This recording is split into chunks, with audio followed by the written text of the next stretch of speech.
अस्सलाम वालेकुम दोस्तों। सोचें एक सिचुएशन, शाम का टाइम है, घर पे फैमिली बैठी हुई है, अचानक गेट पे नॉक होता है।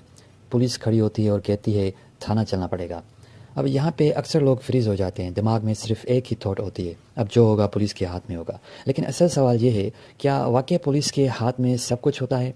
इसी सवाल का जवाब आज हम स्टेप बाय स्टेप ढूंढेंगे।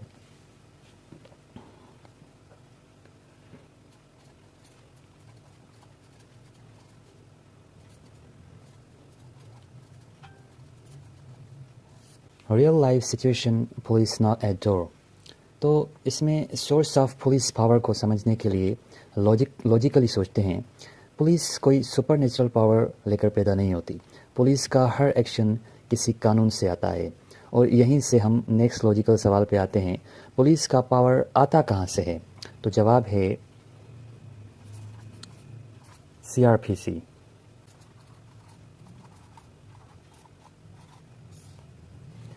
Criminal Procedure Code. CRPC defines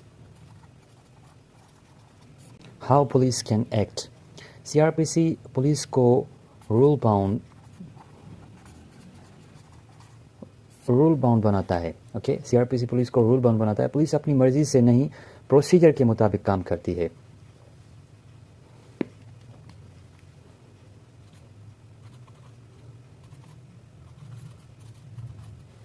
अगर पुलिस घर आए तो नेक्स्ट स्टेप क्या होना चाहिए?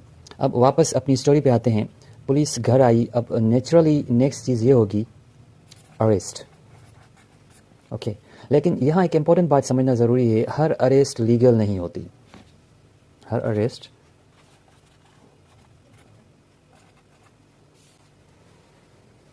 सेक्शन 22A CRPC बताता है power of magistrate to control police access. Section 22A ये बताता है अगर पुलिस गलत प्रेशर डाले, अरेस्ट का मिसयूज करे, तो सिटीजन्स के पास डायरेक्ट मैजिस्ट्रेट के पास मतलब एक है ऑप्शन, वो जा सकता है। इसका मतलब पुलिस फाइनल अथॉरिटी नहीं है, मैजिस्ट्रेट एक बफर है। ओके,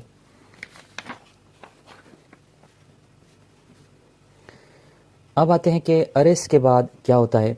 अब मान लेते हैं कि अरेस्ट हो गया। अब लॉजिकली नेक्स्ट सवाल यह भी बनता है कि पुलिस कितनी देर रख सकती है। यहीं पे लोग गलत फहमी का शिकार होते हैं।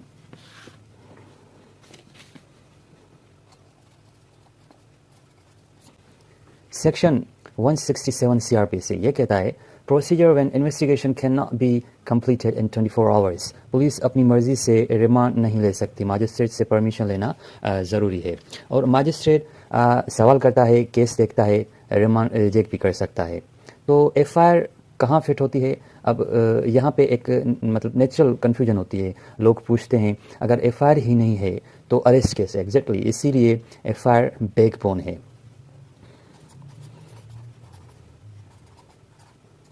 तो सेक्शन 154 CRPC ये कहता है information relating to cognizable offence. अगर ऑफेंस सीरियस है तो पुलिस FIR लिखने की पाबंद होगी। ओके, अगर SHO मना करे तो आप क्या कर सकते हैं?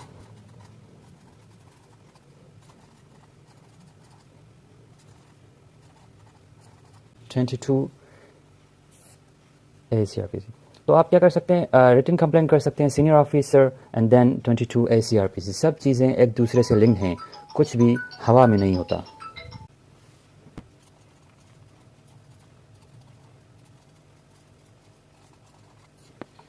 झूठा केस क्यों रिस्की है? अब लॉजिकल फ्लो का नेक्स्ट स्टेप है कि अगर FIR इतनी पावरफुल चीज़ है तो क्या कोई भी झूठा केस बना सकता है? जवाब नो, नहीं बना सकता। तो सेक्शन 182 PPC सेज कि false information to public servant, जो झूठी इन्फॉर्मेशन देगा वो खुद क्रिमिनल बन सकता है। और अगर किसी को फंसाने के लिए केस हो तो section 211 PPC false charge with intent to इंजर।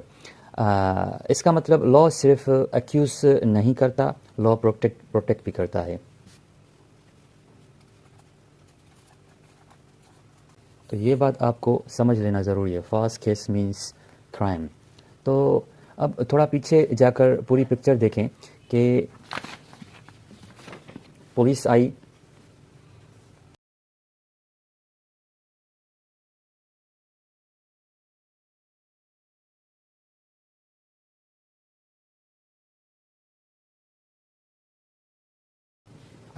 तो ये चीज़ें पुलिस आई, CRPC अप्लाई हुआ, arrest procedure apply, FIR foundation, magistrate balance, false case punishment, कहीं भी पुलिस का अनलिमिटेड पावर नहीं, सिटीज़न का ज़ीरो रोल नहीं। प्रॉब्लम तब होती है जब सिटीज़न खामोश होता है। ट्रायल स्टार्ट होने से पहले क्या होता है? Charge, evidence and case reality.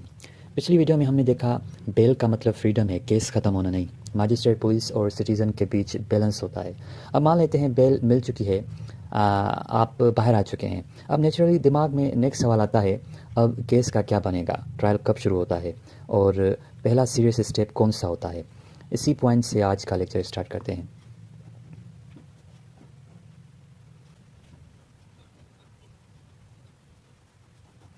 After bail case continues trial process charge. Trial क्या होता है? लोग अक्सर ट्रायल का लफ्ज़ सुन के घबरा जाते हैं।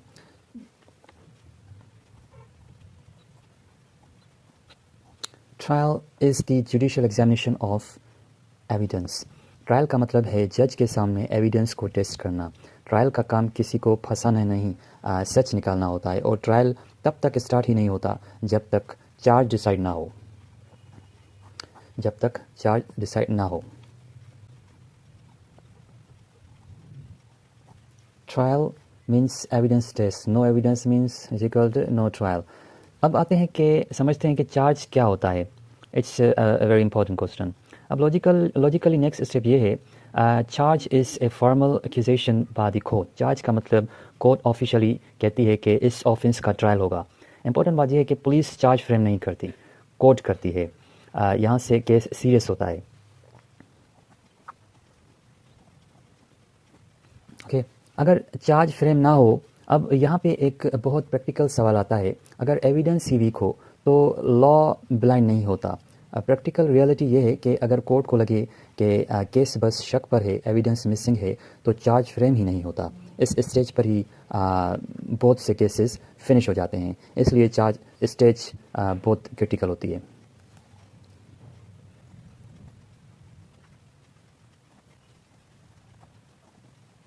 अब इन सब बातों को समझना बहुत ज़रूरी है। Prosecution story versus defence story. अब मान लेते हैं कि चार्ज फ्रेम हो गया, अब ट्रायल एक्चुअली स्टार्ट होता है। कोर्ट के सामने दो स्टोरीज होती हैं। प्रोसिक्यूशन स्टेट का वर्जन ऑफ इवेंट्स, पुलिस और गवर्नमेंट की कहानी के क्राइम कैसे हुआ। डिफेंस का अगर बात करें हम, कि अक्यूज का version with law and facts. Accuse का जवाब gaps, contradictions and illegal actions. जज का काम इमोशन देखना नहीं, स्टोरी टेस्ट करना है। ओके,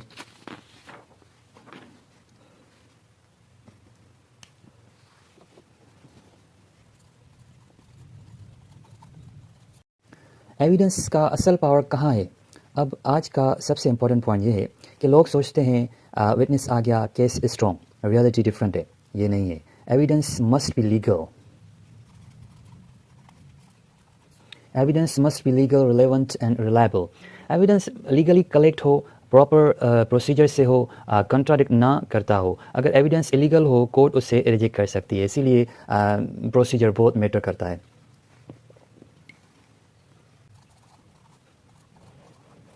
तो ये चीज़ें समझना बहुत ज़रूरी है। अब थोड़े ग्राउंड रियलिटी पे आते हैं।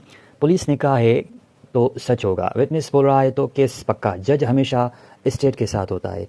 लॉ इन सब मिथ्स को अलो नहीं करता। कोर्ट कंट्राडिक्शंस देखती है, डिले नोट करती है, मोटिव चेक करती है। यहीं पे बहुत से केसेस गिर जाते हैं, तो facts decide case miss versus law समझते हैं हम।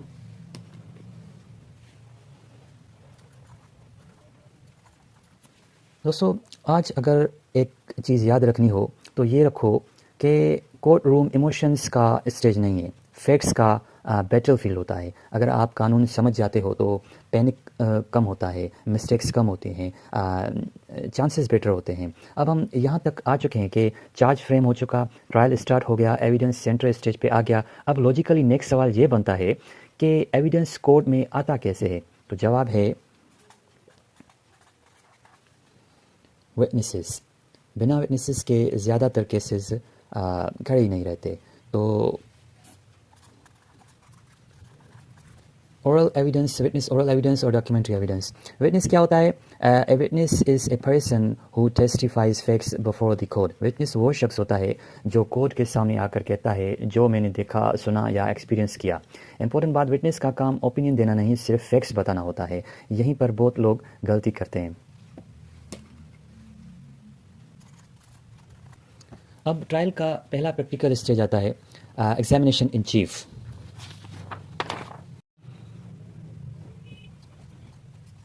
Examination in chief, initial questioning by the party who calls the witness.